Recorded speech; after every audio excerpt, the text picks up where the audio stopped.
रंगमंच कहानियों का में आपका स्वागत। आइए सुनते हैं जयशंकर प्रसाद की कहानी चूड़ी वाली। चूड़ी वाली, अभी तो पहना गई हो। बहू जी, बहुत अच्छी चूड़ियां हैं, सीधे बम्बई से पार्सल मंगाया है। सरकार का हुक्म है, इसलिए नई चूड़ियां आते ही चली आती हूँ। तो जाओ, सरकार को ही पहनाओ, मैं नहीं पहनती।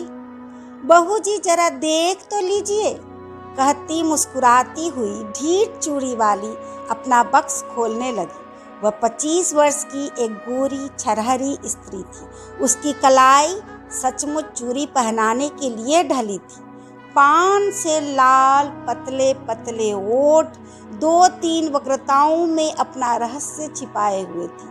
उन्हें देखने का मन करता, देखने पर उन सलोने अधरों से कुछ बोलवाने का जी चाहता है, बोलने पर हंसाने की इच्छा होती और उसी हंसी में शैशव का अल्हड़पन, यौवन की तरावट और प्रौढ़ की सी गंभीरता बिजली के समान लड़ जाती।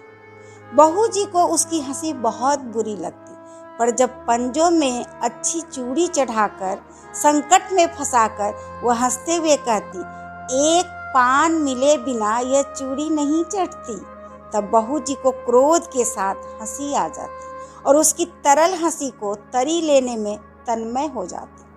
कुछ ही दिनों से यह चूड़ी वाली आने लगी है। कभी कभी बिना बुलाए ही चली आती है और ऐसे ढंग फैलाती कि बिना सरकार के आए निपटारा न होता। यह बहू जी को असन्ना हो जाता। आज उसको चूड़ी फंसाते देख बहू जी झल्ला कर बोली, आजकल दुकान पर ग्राहक कम आते हैं क्या? बहू जी, आजकल खरीदने की धुन में हूँ, बेचती हूँ कम। इतना कहकर कई दर्जन चूड़ियां बाहर सजा दी। स्लीपरों के शब्द सुनाई पड़े। बहू जी ने कपड़े संभाले, पर वह ढीठ चूड़ी वाली बालिकाओं के समान सिर टेढ़ा करके, यह जर्मनी की है, यह फ्रांसीसी है, यह जापानी है, कहती जाती थी। सरकार पीछे खड़े मुस्कुरा रहे थे। क्या रोज नई चूड़ियां पहनाने के लिए इन्हें हुक्म मिला है? बहू जी ने गर्व से पूछा। सरकार ने कहा, पहनो तो बुरा क्या है? बुरा तो कुछ नहीं, चूड़ी चढ़ाते हुए कलाई दुखती होगी। चूड़ी वाली ने सिर नीचा किए कनखियों से देखते हुए कहा।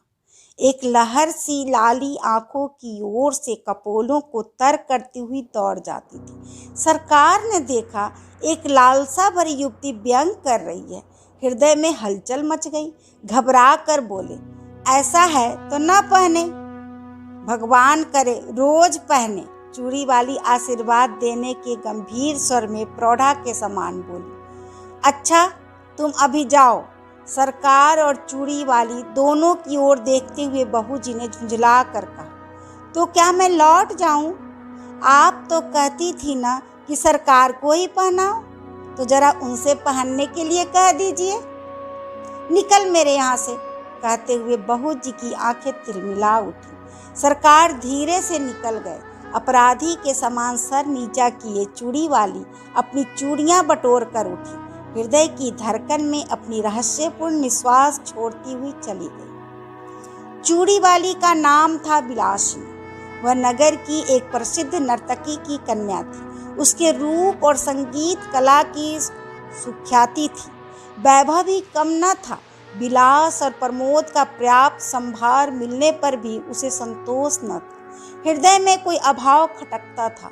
वास्तव में उसकी मनोवृत्ति उसके व्यवसाय के प्रतिकूल थी। कुलवधू बनने की अभिलाषा हृदय में और दाम्पत्य सुख का स्वर्गीय स्वप्न उसकी आंखों में समाया था। स्वच्छंद प्रणय का व्यापार अरुचिकर हो गया, परंतु समाज उससे हिस्न पशु के समान सशंक था। उसने आश्रय मिलना असंभव जानकर बिलासिनी ने छल के द्वारा वही सुख लेना चाहा। यह उसकी सरल आवश्यकता थी, क्योंकि अपने व्यवसाय में उसका प्रेम क्रय करने के लिए बहुत से लोग आते थे, पर बिलासिनी अपना हृदय खोलकर किसी से प्रेम न कर सकती थी। उन्हीं दिनों सरकार के रूप, यौवन और चरित्र ने उसे प्रलोभन दिया। नगर के समीप बाबू विजय कृष्ण की अपनी जमींदारी में बड़ी सुंदर अट्टालिका थी, वहीं रहते थे। उनके अनुचर और प्रजा उन्हें सरकार कहकर पुकारती थी। बिलासनी की आंखें विजय कृष्ण पर पड़ गई। अपना सिर संचित मनोरथ पूर्ण करने के लिए वह कुछ दिनों के लिए चूड़ी वाली बन गई थी। सरकार चूड़ी वाली को जानते हुए भी अनजान बने रहे। अमीरी का एक कौतुक था, एक खिलवाड़ समझकर उसके आने जाने में बाधा न देते। बिलासनी के कलापूर्ण सौंदर्य ने जो कुछ प्रभाव उनके मन पर डाला था, उसके लिए उनके सुरुचिपूर्ण मन ने अच्छा बहाना खोज लिया था। वे सोचते, बहू जी का कुलवधू जनिचित सौंदर्य और वैभव की मर्यादा देखकर चूड़ी वाली स्वयं पराजय स्वीकार कर लेगी और अपना निष्फल प्रयत्न छोड़ देगी। तब तक यह एक अच्छा मनोविनाद चल रहा। चूड़ी वाली अपने कौतूहलपूर्ण कौशल में सफल न हो सकी थी, परंतु बहू जी के आज के दुर्व्यवहार ने प्रतिक्रिया उत्पन्न कर दी और चोट खाकर उसने सरकार को घायल कर दिया। अब सरकार प्रकाश रूप से उसके यहाँ आने जाने लगा। बिलास रजनी का प्रभात भी चूड़ी वाली के उपवन में कटता। कुल मर्यादा, लोक लाज और जमींदारी सब एक ओर और चूड़ी वाली अकेले। दालान में कुर्सियों पर सरकार और चूड़ी वाली बैठकर रात्रि जागरण का खेद मिटा रहे थे। पास ही अनार का वृक्ष था, उसमें फूल खिले थे। एक बहुत ही छोटी काली चिड़िया उन फूलों में चोंच डालकर मकरंद पान करती और कुछ केसर खाती। यह हृदय विमोहक कलनाद करती हुई उड़ जाती। सरकार बड़ी देर से कौतुक देख रहे थे। बोले, इसे पकड़कर पालतू बनाया जाए तो कैसा रहेगा? यह फुलसूंघी है, पिंजरे में जी नहीं सकती। उसे फूलों का प्रदेश ही जिला सकता है, स्वर्ण पिंजर नहीं। उसे खाने के लिए फूलों की केसर का चारा और पीने के लिए मकरंद मदिरा कौन जुटाएगा? पर इसकी सुंदर बोली संगीत कला की चरम सीमा है। वीणा में भी कोई मोड़ ऐसी निकलती होगी जिसे अवश्य पकड़ना चाहिए, जिसमें बाधा नहीं, बंधन नहीं, जिसका सौंदर्य स्वच्छंद है। उस असाधारण प्राकृतिक कला का मूल्य क्या बंधन है? कुरुचि के द्वारा वह कलंकित भले ही हो जाए, परंतु पुरस्कृत नहीं हो सकती। उसे आप पिंजरे में बंद करके पुरस्कार देंगे या दंड? कहते हुए उसने विजय की एक व्यंग भरी मुस्कान छोड़ी। विजय की उस वन विहंगम को पकड़ने की लालसा बलवती हो उठी। उन्होंने कहा, जाने भी दो, यह अच्छी कला नहीं जानती। प्रसंग बदल गया। नित्य का साधारण विनोदपूर्ण क्रम चला। चूड़ी वाली अपने अभ्यास के अनुसार समझती कि यदि बहू जी का अपार प्रणय संपत्ति में भी कुछ अंश मैं भी लेती हूँ तो हानि क्या? परंतु बहू जी को अपने प्रणय के एकाधिपत्य पर पूर्ण विश्वास था। वह निष्क्रिय प्रतिरोध करने लगी। राजक्षमा के भयानक आक्रमण से वह घुलने लगी और सरकार वन विहंगनी बिलासनी को स्वायत्त करने में दत्तचित्त हुए। रोगी की शुश्रूषा और सेवा में कोई कमी न थी, परंतु एक बड़े मुकदमे में सरकार का उधर सर्वस्वांत हुआ, इधर बहू जी चल बसी। चूड़ी वाली ने समझा कि उसका पूर्ण विजय हुई, पर बात कुछ दूसरी थी। विजय कृष्ण का एक विनोद था। जब सब कुछ चला गया तब विनोद लेकर क्या होगा? एक दिन चूड़ी वाली से छुट्टी मांगी। उसने कहा, कमी किस बात की है? मैं तुम्हारी ही हूँ और सब विभव भी तुम्हारा है। विजय कृष्ण ने कहा, मैं वैश्या की दी हुई जीविका से पेट पालने में असमर्थ हूँ। चूड़ी वाली बिलखने लगी। विनय किया, रोई, गिड़गिड़ाई, पर विजय कृष्ण चले ही गए। वह सोचने लगी कि अपना व्यवसाय और विजय की गृहस्थी बिगाड़ कर जो सुख खरीदा था उसका कोई मूल्य नहीं। मैं कुलवधू होने के उपयुक्त नहीं। क्या समाज के पास इसका कोई प्रतिकार नहीं? इतनी तपस्या और इतना स्वार्थ त्याग व्यर्थ है। परंतु बिलासनी यह ना जानती थी कि स्त्री और पुरुष संबंधी समस्त अंतिम निर्णय करने में समाज कितना ही उदार क्यों न हो, दोनों पक्षों को सर्वथा संतुष्ट नहीं कर सका और न कर सकने की आशा है। यह रहस्य सृष्टि को उलझा रखने की कुंजी है। विलासिनी ने बहुत सोच समझा कर अपनी जीवनचर्या बदल डाली।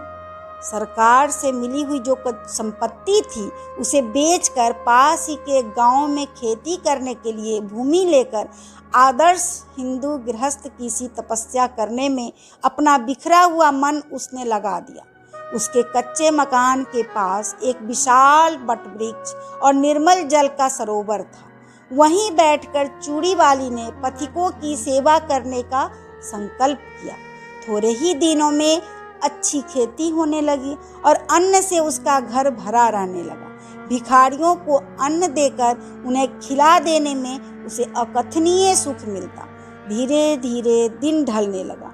चूड़ी वाली को सहेली बनाने के लिए यौवन का तीसरा पहर करुणा और शांति को पकड़ लाया। उस पथ से चलने वाले पथिकों को दूर से किसी कला कुशल कंठ की तान सुनाई पड़ती। अब लो नसानी अब न नसाया हो। वटवृक्ष के नीचे एक अनाथ बालक नंदू को चना और गुड़ की दुकान चूड़ी वाली ने करा दी है। जिन पथिकों के पास पैसे न होते उसका मूल्य वह स्वयं देकर नंदू की दुकान में घाटा न होने देती और पथिक भी विश्राम किए बिना उस तालाब से न जाता। कुछ ही दिनों में चूड़ी वाली का तालाब विख्यात हो गया। संध्या हो चली थी। पखेरुआ का बसेरे की ओर लौटने का कोलाहल मचा और वट वृक्ष में चहल पहल हो गई। चूड़ी वाली चरनी के पास खड़ी बैलों को देख रही थी। दालान में दीपक जल रहा था। अंधकार उसके घर और मन में बरजोरी घुस रहा था। कोलाहल शून्य जीवन में भी चूड़ी वाली को शांति मिली, ऐसा विश्वास नहीं होता था। पास ही उसकी पिंडलियों से सिर रगड़ता हुआ कलुआ दुम हिला रहा था। सुखिया उसके लिए घर में से कुछ खाने को ले आई थी, पर कलुआ उधर न देखकर अपनी स्वामिनी से स्नेह जता रहा था। चूड़ी वाली ने हंसते हुए कहा, चल तेरा दुलार हो चुका, जा खा ले। चूड़ी वाली ने मन में सोचा, कंगाल मनुष्य स्नेह के लिए क्यों भीख मांगता है? वह स्वयं नहीं करता, नहीं तो तृण विरुद्ध तथा पशु पक्षी भी तो स्नेह करने के लिए प्रस्तुत है। इतने में नंदू ने आकर कहा, माँ एक बटोही बहुत थका हुआ अभी आया है। भूख के मारे वह जैसे शिथिल हो गया है। तूने क्यों नहीं दे दिया कुछ? लेता भी नहीं, कहता है तू बड़ा गरीब लड़का है, तुझसे ना लूंगा। चूड़ी वाली बट वृक्ष की ओर चल पड़ी। अंधेरा हो गया था। पथिक जड़ का सहारा लेकर लेटा था। चूड़ी वाली ने हाथ जोड़कर कहा, महाराज आप कुछ भोजन कीजिए। तुम कौन हो? पहले की एक वेश्या। छी, मुझे परे रहने दो। मैं नहीं चाहता कि तुम मुझसे बोलो भी, क्योंकि तुम्हारा व्यवसाय कितने ही सुखी घरों को उजाड़ कर शमशान बना देता है। महाराज हम लोग तो कला के व्यवसायी हैं। यह अपराध कला का मूल्य लगाने वालों की कुरुचि और कुत्सित इच्छा का है। संसार में बहुत से निर्लज्ज स्वार्थपूर्ण व्यवसाय चलते हैं, फिर इसी पर इतना क्रोध क्यों? क्योंकि वह उन सबों में उद्यम और निकृष्ट है। परंतु वेश्या का व्यवसाय करके भी मैंने एक ही व्यक्ति से प्रेम किया था। मैं और धर्म नहीं जानती, पर अपने सरकार से कुछ मुझे मिले उसे मैं लोक सेवा में लगाती हूँ। मेरे तालाब पर कोई भूखा नहीं रहने पाता। मेरी जीविका चाहे जो रही हो, मेरे अतिथि धर्म में बाधा ना दीजिए। पथिक एक बार ही उठकर बैठ गया और आंख गड़ाकर अंधेरे में देखने लगा। सहसा बोल उठा, चूड़ी वाली? कौन? सरकार? हाँ, तुमने शोक हर लिया। मेरे अपराधजनक तमाम त्याग में पुण्य का भी भाग था, यह मैं नहीं जानता। सरकार, मैंने गृहस्थ कुलवधू होने के लिए कठोर तपस्या की है। इन 4 वर्षों में मुझे विश्वास हो गया है कि कुलवधू होने में जो महत्व है वह सेवा का है, न कि विलास का। सेवा ही नहीं, चूड़ी वाली, उसमें विलास का अनंत यौवन है, क्योंकि केवल स्त्री पुरुष के शारीरिक बंधन में वह पर्यवसित नहीं है। बाह्य साधनों के विकृत हो जाने तक ही उसकी सीमा नहीं। गृहस्थ जीवन उसके लिए प्रचुर उपकरण प्रस्तुत करता है, इसलिए वह प्रेय भी है और श्रेय भी है। मुझे विश्वास है कि तुम अब सफल हो जाओगे। मेरी सफलता आपकी कृपा पर है। विश्वास है कि आप इतने निर्दय न होंगे। कहते कहते चूड़ी वाली ने सरकार के पैर पकड़ लिए, सरकार ने उसके हाथ पकड़ लिए। अभी आप सुन रहे थे जयशंकर प्रसाद की कहानी चूड़ी वाली। ऐसी ही अच्छी अच्छी कहानी सुनने के लिए आप मेरे चैनल को लाइक करें, सब्सक्राइब करें तथा साहित्य प्रेमी दोस्तों के साथ शेयर करें। सपोर्ट के लिए धन्यवाद।